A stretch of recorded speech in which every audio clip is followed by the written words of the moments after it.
Hello दोस्तों, welcome to study for police exam. दोस्तों, आज से हम स्टार्ट करने जा रहे हैं UP SI and SSC GD के लिए हिंदी के बेस्ट प्रैक्टिस सेट, जिसमें आपको प्रोवाइड कराऊंगा 40 प्लस क्वेश्चंस। और कमेंट बॉक्स में वीडियो के लास्ट में कमेंट करके आपको बताना है कि आपके कितने सही हुए और कितने गलत हुए। अगर आपने सब्सक्राइब नहीं किया है चैनल तो सब्सक्राइब ज़रूर कर लें और वीडियो को ज़्यादा से ज़्यादा शेयर करें। शुरू करते हैं वीडियो। पहला क्वेश्चन से हमारा, दो व्यंजन जब एक साथ मिलते हैं तो क्या कहलाते हैं? संयुक्त व्यंजन, अल्पप्राण, अंतस्थ या महाप्राण? और सही जवाब हो जाएगा संयुक्त व्यंजन। दो व्यंजन जब एक साथ मिलते हैं तो संयुक्त व्यंजन कहलाते हैं, ये हमारा राइट ऑप्शन है। अंतस्थ होते हैं, आपको पता ही होगा, यरलव। और अल्पप्राण होते हैं विषम। एक मैं आपको ट्रिक बता रहा हूँ अल्पप्राण के लिए। अल्पप्राण आपको विषम संख्या याद रखनी है। विषम संख्या क्या होती है? 1, 3, 5। तो ये हुए अल्पप्राण। और महाप्राण होते हैं 2 और 4। ठीक है, चलिए नेक्स्ट प्रश्न है हमारा, महेश्वर्य महाधन ऐश्वर्य में कौन सा संधि है, संधि नियम समाहित है? और ये भी आपको साथ में बताना है कि कौन सी संधि है।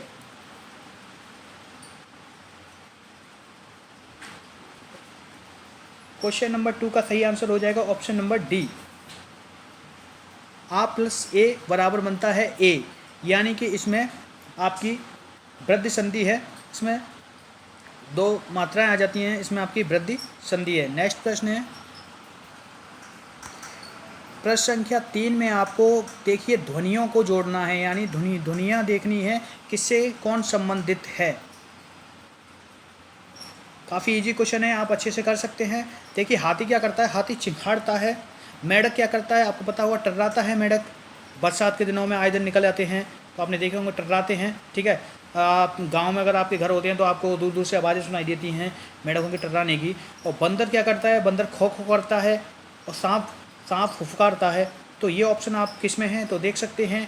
एक देखिए, एक का ई होगा, बिल्कुल सही। 2 का मेंढक का खो करना, मेंढक का टर्राना ई, ये रहा ई। बंदर का खो करना आ। सांप का फुफकारता है आ। तो ऑप्शन नंबर ए ही, एक ही इसमें राइट आंसर है। नेक्स्ट प्रश्न है, दोस्त अगर वीडियो पसंद आए तो लाइक ज़रूर कर दीजिएगा। देखिए हम आपके लिए इतना मेहनत करते हैं, कंटेंट बनाते हैं। आज से ही हमने यूपीएसआई हिंदी का प्रैक्टिस सेट लगवाना स्टार्ट किया है आपसे। अगर आप हमें सपोर्ट करोगे तो हम जब तक यूपीएसआई एसएससी जीडी के एग्ज़ाम नहीं हो जाएंगे तब तक आपको हिंदी के प्रैक्टिस सेट प्रोवाइड कराना बंद नहीं करेंगे और लगातार प्रोवाइड कराते रहेंगे। और इससे भी बेटर कंटेंट के साथ और बहुत ही अच्छे प्रैक्टिस सेट और न्यू क्वेश्चन आपको करने को मिलेंगे। तो साथियों वीडियो को लाइक जरूर कर दीजिएगा और चैनल को सब्सक्राइब नहीं किया हो तो सब्सक्राइब जरूर कर लें। 4th क्वेश्चन है हमारा, राणा ने सोचा इस पार तब तक चेतक था उस पार। यानी कि सोचने से ही जहाँ कार्य हो जाए वहाँ क्या होता है तो वो अत्युक्ति अलंकार होता है। अत्युक्ति अलंकार ऑप्शन डी इसमें राइट आंसर हो जाएगा। अत्युक्ति अलंकार, जैसा कि एक और इसका उदाहरण है कि हनुमान की पूंछ में लग न पाई आग, लंका सारी जल गई। इस तरह से एक और उदाहरण है। तो ये अत्युक्ति अलंकार होते हैं। संदेह भ्रांतिमान तो आप जानते ही होंगे। जैसे कि भ्रांतिमान का उदाहरण ये होता है कि अगर आप रेत के रेगिस्तान में जा रहे हैं तो आपको बहुत पहले ही नदी नज़र आएगी कि वहाँ पानी है, नदी है। तो ऐसा भ्रांतिमान अलंकार होता है। संदेह, किसी पर संदेह होना, ये संदेह अलंकार होता है। चलिए अपने नेक्स्ट क्वेश्चन पर चलते हैं। नेक्स्ट प्रश्न है, निम्नलिखित शब्दों में से स्त्रीलिंग शब्द को पहचानिए। ऑप्शन आपके आगे हैं, बताइए आप क्या होगा स्त्रीलिंग। बहुत ही इजी क्वेश्चन है। तो सही जवाब हो जाएगा गरिमा। ऑप्शन डी राइट आंसर है। गरिमा जो कि लड़कियों का नाम होता है, आप अच्छे से जानते हैं। तो यही स्त्रीलिंग हो गया। बाकी के संसार, गौरव, समुदाय, ये क्या हैं? ये पुरुषवाचक हैं। बाकी गरिमा एक स्त्रीलिंग है। नेक्स्ट प्रश्न है, भारत भारती के लेखक कौन हैं या भारत भारती के रचनाकार कौन हैं? मैथिली षटगुप्त, रामधारी सिंह दिनकर, जयशंकर प्रसाद या माखनलाल चतुर्वेदी?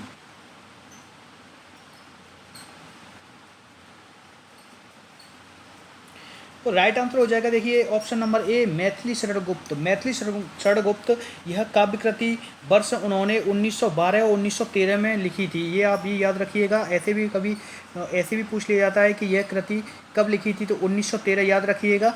और 12 अगर हो ऑप्शन में तो 12 भी टिक कर सकते हैं अगर 13 ना हो तो, लेकिन अगर 13 हो तो 13 टिक करना। ओके, तो 1913 में यह कृति लिखी थी इन्होंने।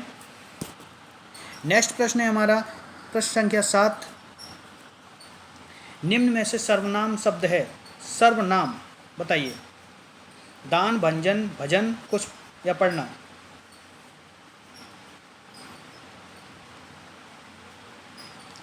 सही जवाब हो जाएगा ऑप्शन नंबर सी, कुछ। सर्वनाम शब्द है कुछ। यह अनिश्चयवाचक शब्द, जैसे कहते हैं ना कि कुछ, यह अनिश्चयवाचक सर्वनाम है। यह अंतर्गत में आता है, सर्वनाम के अंतर्गत आता है। जैसे कि दूध में कुछ पड़ा है, दूध में कुछ पड़ा है, जैसे इसका ये उदाहरण है कुछ, तो कुछ क्या है, सर्वनाम है। नेक्स्ट प्रश्न है प्रश्न संख्या 8। सेना के लिए सही पर्यायवाची वाले शब्दों की पंक्ति को चुनिए। वाहिनी कटक सैन्य या वहिनी कटक सैन्य या पहिनी कटक सैन्य या पहिनी कटक सैन्य, बताइए।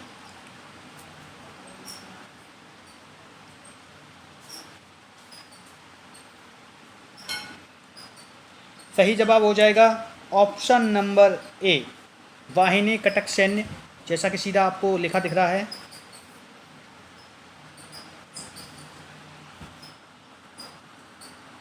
नेक्स्ट प्रश्न है प्रश्न संख्या 9।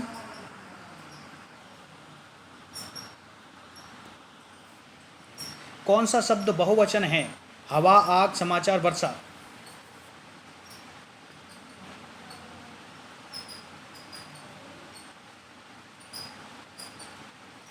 तो आप जानते हैं कि समाचार हमेशा बहुवचन होता है, ऐसा तो नहीं है। अगर आप टीवी देख रहे हैं, टेलीविज़न देख रहे हैं, तो आप यही कहेंगे कि समाचार आ रहे हैं, ऐसा तो नहीं कहेंगे समाचार आ रहा है, समाचार आ रहा है, ऐसा तो नहीं कहेंगे ना।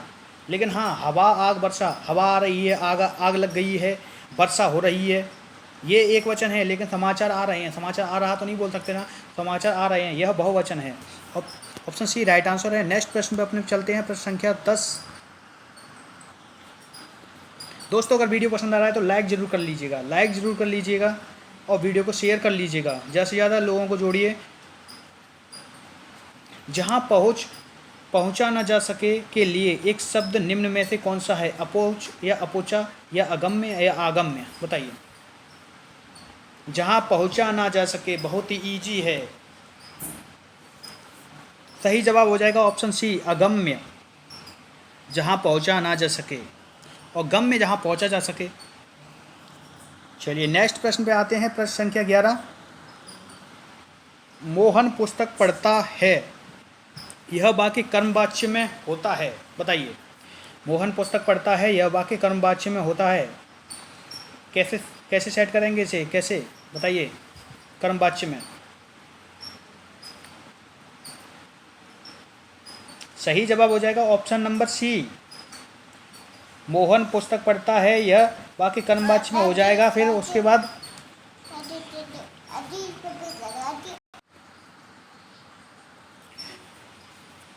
तो ये हो जाएगा ऑप्शन नंबर सी।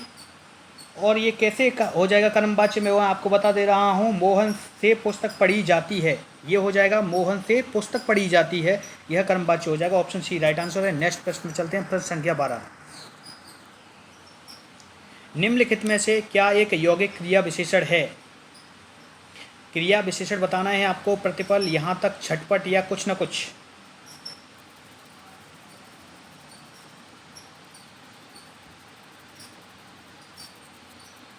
सही जवाब हो जाएगा आपका ऑप्शन नंबर ए, प्रतिपल।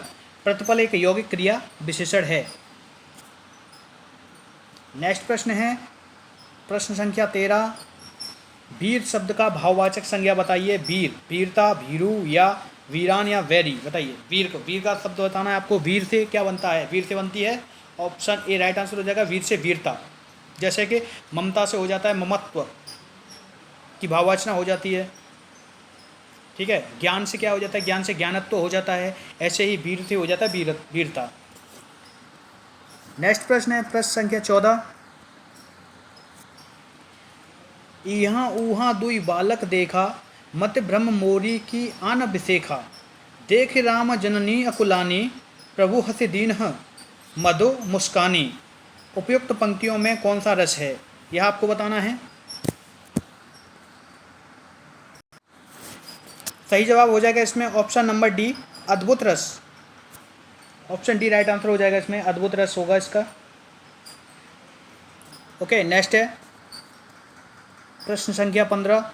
राजर्षि, राजऋषि के लिए आपको सही संधि विच्छेद को चुनिए। राजऋषि का संधि विच्छेद क्या होगा, और ये भी बताना है कौन सी संधि है।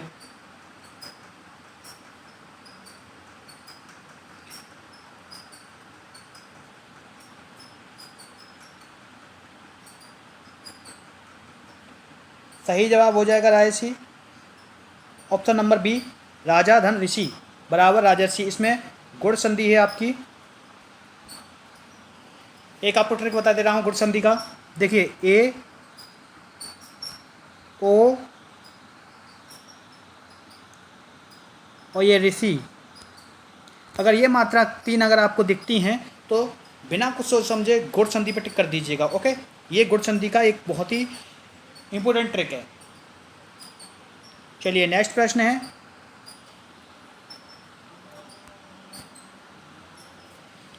जो स्त्री सूर्य भी न देख सके वाक्यांश के लिए एक शब्द है। शास्त्राज्ञा या असूर्यपश्या या स्त्रीण या दुर्निवार, बताइए।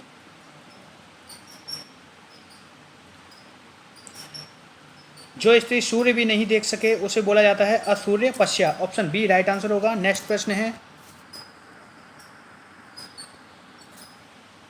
काजू शब्द का संबंध किस भाषा से है। काजू शब्द का संबंध किस भाषा से है। प्रीवियस ईयर में कई बार ये पूछा गया है क्वेश्चंस, आपके लेखपाल में, यूपीएसआई और यूपी कांस्टेबल में।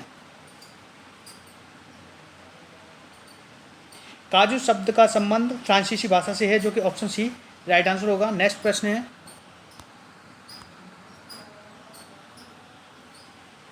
जहाँ दो भिन्न पदार्थों में सादृश्यता का प्रतिपादन हो वहाँ कौन सा अलंकार होगा। देखिए, सादृश्यता पदार्थों का प्रतिपादन बोला रहा है, अच्छे से क्वेश्चन को पढ़िए, भिन्न अलग अलग, तभी आंसर दीजिएगा। श्लेष, यमक, अतिशयोक्ति या उपमा।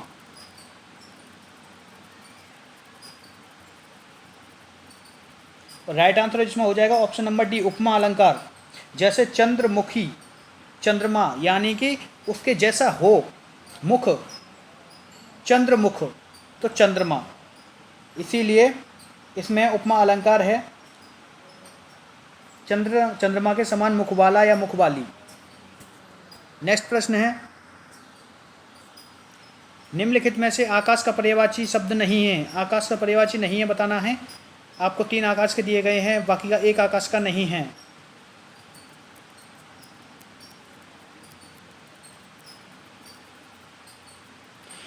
तो इस सही जवाब हो जाएगा ऑप्शन बी, नीरज। नीरज आकाश का पर्यायवाची शब्द नहीं है। कमेंट बॉक्स में कमेंट करके बताना है आपको कि नीरज किसका पर्यायवाची शब्द है। नेक्स्ट प्रश्न में चलते हैं, प्रश्न संख्या 20। आहा चोर पकड़ा गया, इस आहा में आहा क्या है। विस्मयादि बोधक है, विशेषण है या क्रिया विशेषण है या सर्वनाम है।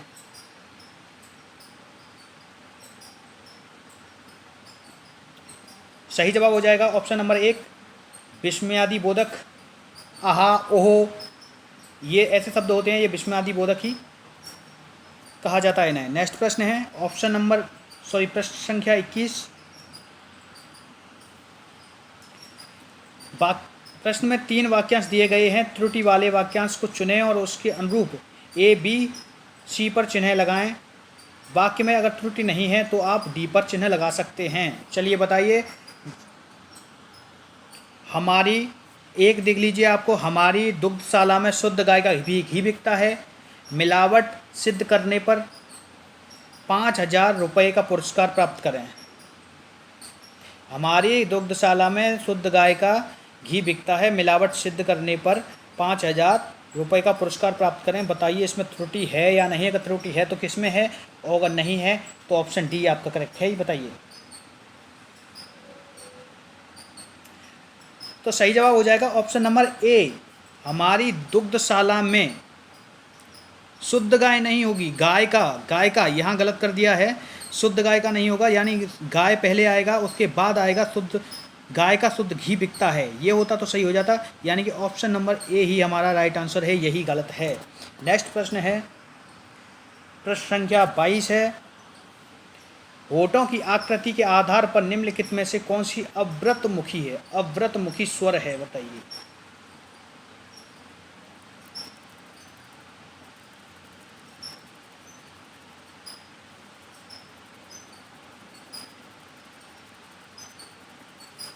सही जवाब हो जाएगा ई।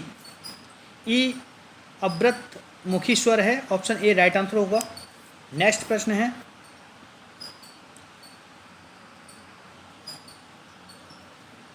अवधी बोली में 1540 ईस्वी में लिखे गए महाकाव्य पद्मावत के रचयिता कौन है?